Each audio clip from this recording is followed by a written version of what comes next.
Hi, I'm Mikayla. And I'm Molly. Welcome back to this week's broadcast. How's your school year going? Mid. I've been really busy with art. Have you heard about scholastics? Yeah, I actually got a silver key last year. Ooh, tell me more about it. Actually, they can.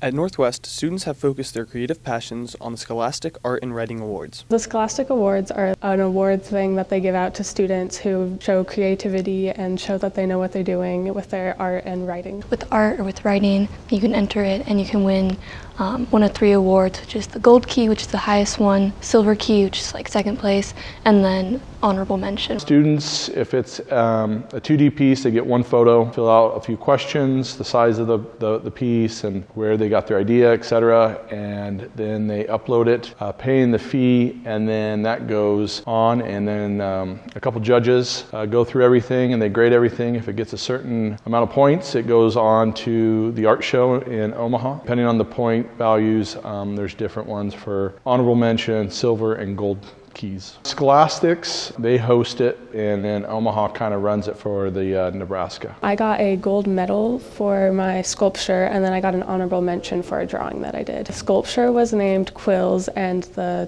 pen drawing was named Names. I think this was the first thing I submitted. It was in 8th grade.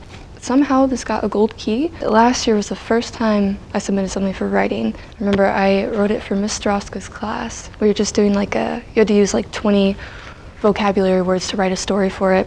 I wrote a story. It's called This Is Not a Test, Doc 77, and it's about as basic as you can be for like a zombie apocalypse. But apparently they thought it was pretty cool. Got a silver key. So when you get a gold key, basically your artwork gets sent to New York, and they have judges there that judged it, and then they have it on display as well. And then they have a ceremony that they have students that you can go and have fun and be recognized, and they have guest speakers, and it was a lot of fun. So I think it's either if you get a silver key or a gold key, then they put you in this little book called Best Nebraska Teen Writing, and if you win one of those 2 things, then get in a little book and you get published apparently. This year I'm unsure, but I think I have a painting or a sculpture that I'm going to work on and submit it. For art, I'm pretty hopeful. I think I have some things that could probably go, but for writing, I feel like I haven't written enough. I am hopeful just because I got so far last year with my sculpture, and it just would be a lot of fun to have a win again. They can either talk to me or go to Scholastic's Art and Writing. And those who are interested in writing can definitely talk to one of the English teachers. Although the writing deadline has passed, the art deadline is at the end of the semester. That's so cool. I know, right? Not as cool as what's happening in the auditorium, though. That's debatable. Come on, look at our show band and crew and what they're doing. As show choir prepares for their season on stage, the show band and stage crew have been hard at work behind the scenes.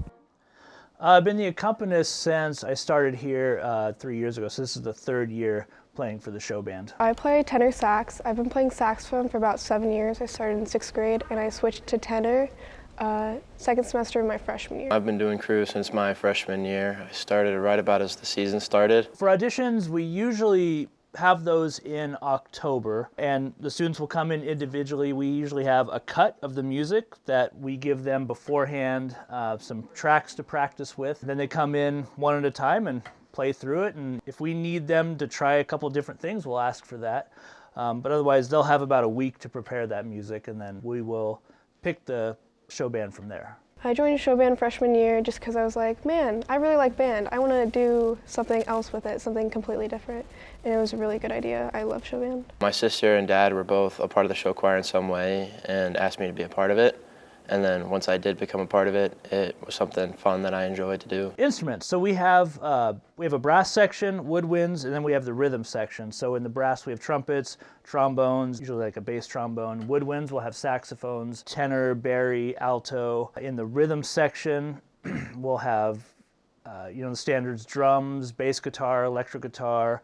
I play keyboards, and then we'll have a couple of MIDI keyboards. It'll play a string sound or a brass sound, but that's typically what we have for instrumentation. We just want to do our best at competitions. There's a Best Band Award that's at most competitions. Being the head crew manager basically means got to be the first in, set everything up, do most of the technical stuff like starting up the sound booth, all that easy stuff. And then it really depends on what the day brings. It might be as simple as pressing play on a track or having to run lights or set up an entire mic system backstage. We practice Mondays and Tuesdays after school, usually from 4-ish till 5. At the beginning of the process, it's just running through, learning the notes. As we go through the process, we figure out where the dance breaks are, where we can play really loud, and where we are just accompanying the singers and we have to bring it down. As we go through, we sort of refine from just getting the notes down and rhythms to getting some of the more specific details of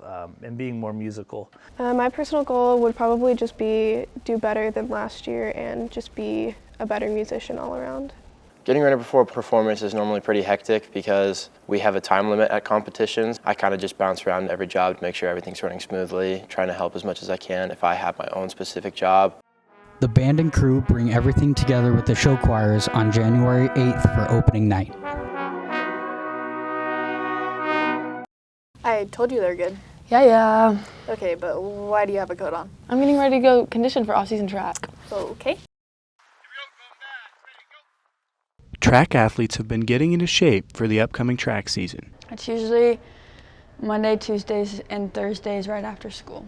Pretty much just regular track practice, run 200s, run laps around the neighborhood up here on the lake. 200s really fast, gets you in shape quick. 100s as well, and anything around your distance really helps. To start off at practices, like during the off season, we do a quick warm-up, which is 2 laps, and then we just go through like A skips, B skips, like stuff to warm up our body. A fast warm-up, all that stuff, kind of like that.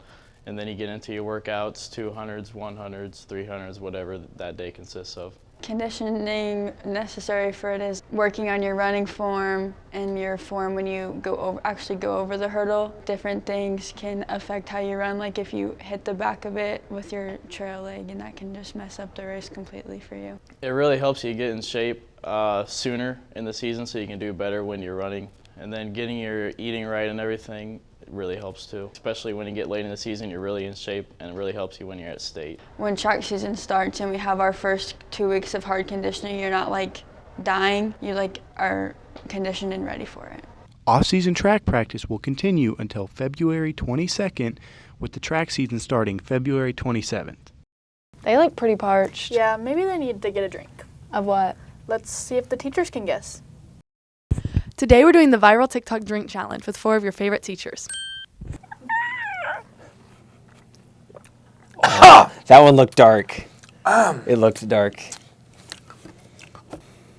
It's holiday themed. Are you ready? No, I have no idea. Okay. I'll just say that. If you have an idea, you go for it. I have no idea what it is. I want to say it's eggnog.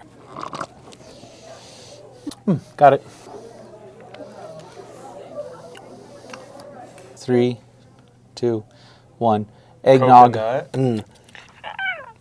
But it was dark colored when I saw you drink it. I can't really tell. Boy, you just don't like any of these, do you?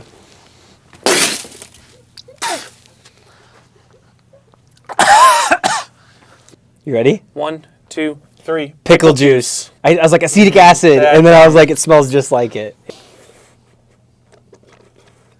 Don't blow bubbles. Oh my god. I'm really looking forward to this one now.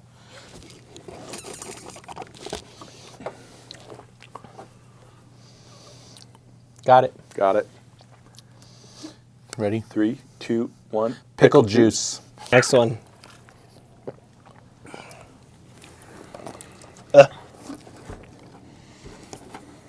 I'm gonna go again.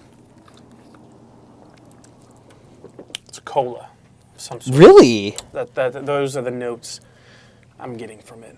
I mean, it is very slightly vanilla, but I was thinking like something not dark. I still have essence of pickle. Which those are just fighting up in there. It's like watered down Mountain Dew. Sure. 1, 2, 3. Watered down Pepsi. Mountain Dew.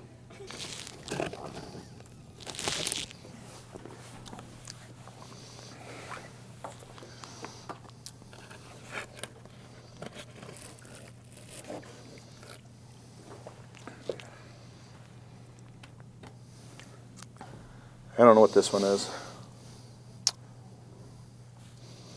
Okay. You know what it is? Yeah. What is Ready? it? I don't know. Are you going to guess at all? Diet Pepsi. Yeah. Okay. Next one. Last one here. That one looks dark too. Nope. I got it. I got it. Oh, okay, I think I have it. Okay. 1, 2, 3. Hot Iced chocolate. coffee. Wait, I think. Oh no, that's right. Got it. Wow. Don't save some.